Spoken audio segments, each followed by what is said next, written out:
Oke, nah selanjutnya ya, bahaya membuka aurat yang kedua di akhirat itu, ya, mengumbar aurat termasuk perbuatan yang mendatangkan laknat dan itu termasuk ciri dosa besar. Rasulullah SAW telah bersabda, akan ada di akhir umatku para wanita yang berpakaian tapi telanjang. Di kepala mereka ada seperti punuk unta. Laknatlah mereka karena mereka itu terlaknat. Nih, ketika kita membuka aurat, memamerkan aurat kita di halayak luar, halayak banyak orang, maka laknat dari Allah akan kita terima, ya, dilaknat oleh Allah. Kalau misalkan Allah aja sudah melaknat, kita mau mau mau ke siapa lagi gitu lah kan. Di akhirat aja dilaknat, ya kan. Orang-orang terlaknat itu tempatnya ya tidak akan nyaman di akhirat nanti, ya kan. Bahayanya kalau misalkan dilaknat itu seperti itu. Allah sudah tidak suka dengan orang yang dilaknat olehnya. Kenapa? Ya tadi sudah tidak menaati peraturan Allah, melanggar perintah Allah. Salah satunya membuka aurat ini akan dilaknat di hadapan banyak orang. Kita akan dilaknat. Naudzubillah, teman, naudzubillah. Oke. Yang selanjutnya masih di akhirat, pengumbar aurat akan mendapatkan azab yang pedih di dunia dan di akhirat karena mereka menjadi sebab utama tersebarnya perbuatan keji zina. Allah berfirman dalam surah An-Nur ayat 19, "Innal ladzina yuhibbuna an tashi'a al-fahishata fil ladzina amanu lahum adzabun alimun fid dunya wal akhirah." Sesungguhnya orang-orang yang menginginkan tersebarnya perbuatan keji di kalangan orang-orang yang beriman, bagi mereka adab yang pedih di dunia dan di akhirat. Ketika kita memamerkan aurat kita di halayak luar, sama halnya kita sedang menyebarkan ya perbuatan keji. Ya iyalah perbuatan keji. Dan dengan kita berbuat membuka aurat itu banyak mata, banyak lawan jenis yang bermaksiat di sana. Ya, yang bermaksiat di sana. Pokoknya kenapa tadi saya katakan ada kaitannya dengan dosa jairiyah tadi. Ya, kan tersebar itu apa namanya perbuatan keji, menyontohkan kepada orang lain sehingga membuat orang lain itu meniru, ya, makanya akan diadab oleh Allah. Di dunia diadab, di akhirat diadab. Mau kemana lagi pulang kita? Sedangkan kita ini milik Allah kok kehidupan kita ini, ya.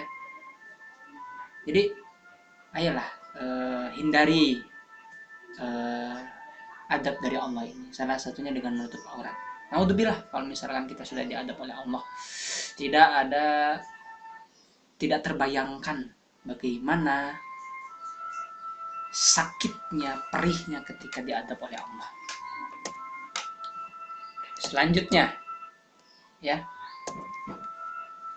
pengumbar aurat tidak masuk surga, bahkan tidak akan mencium wanginya surga.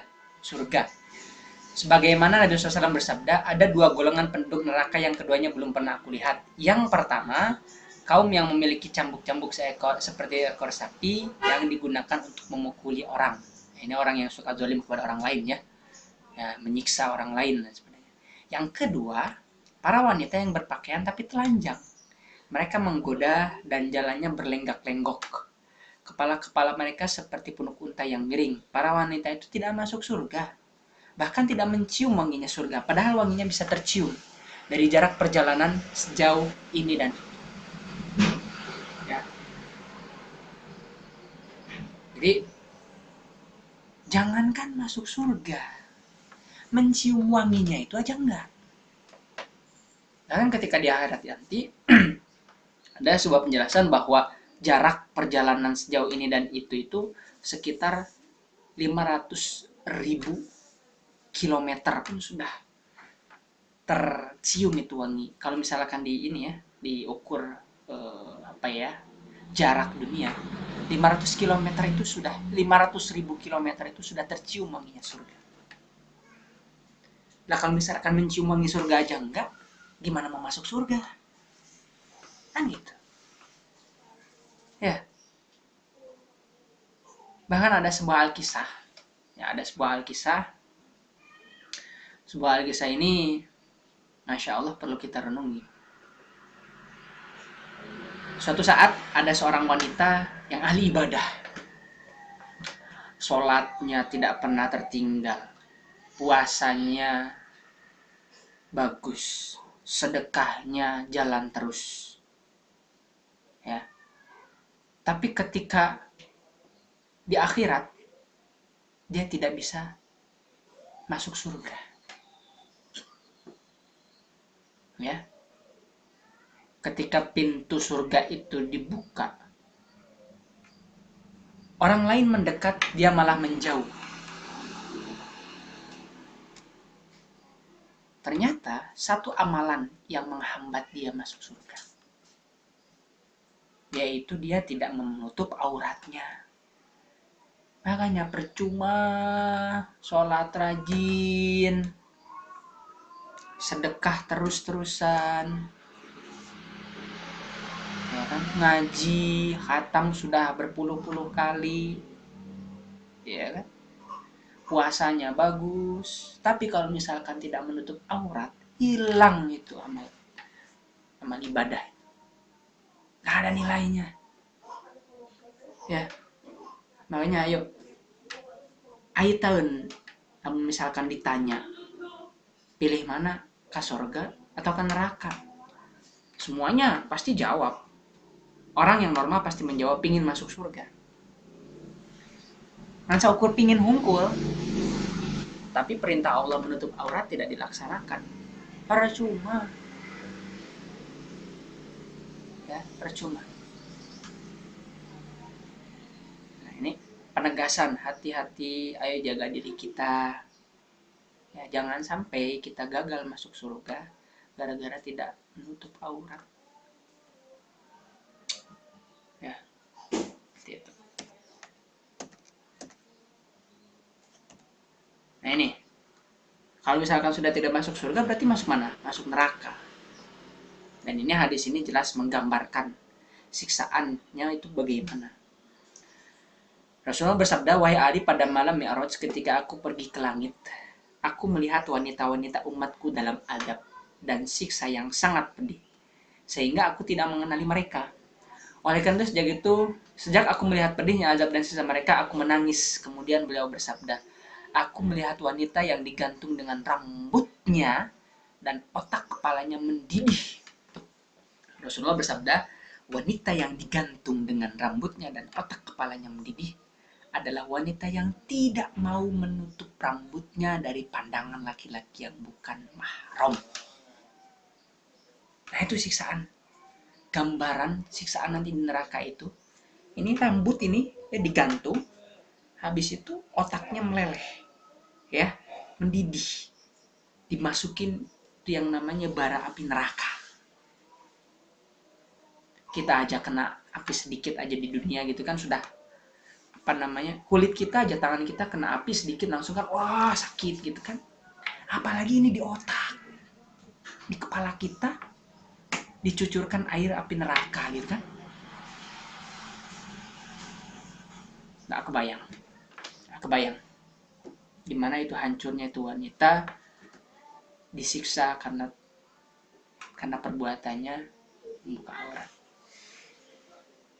Ya, kayu sama-sama Bapak mengajak, ayo kita selamatkan diri kita, minimal diri kita dulu, selamatkan diri kita untuk kehidupan kita di akhirat nanti. Jangan sampai kita tidak bisa masuk surga, udah masuk neraka, siksaannya pedih lagi, digantung rambutnya, otaknya mendidih.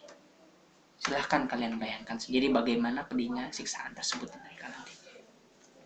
Di neraka seperti itu siksaan bagi wanita yang tidak mau membuka aurat. Ya. Jadi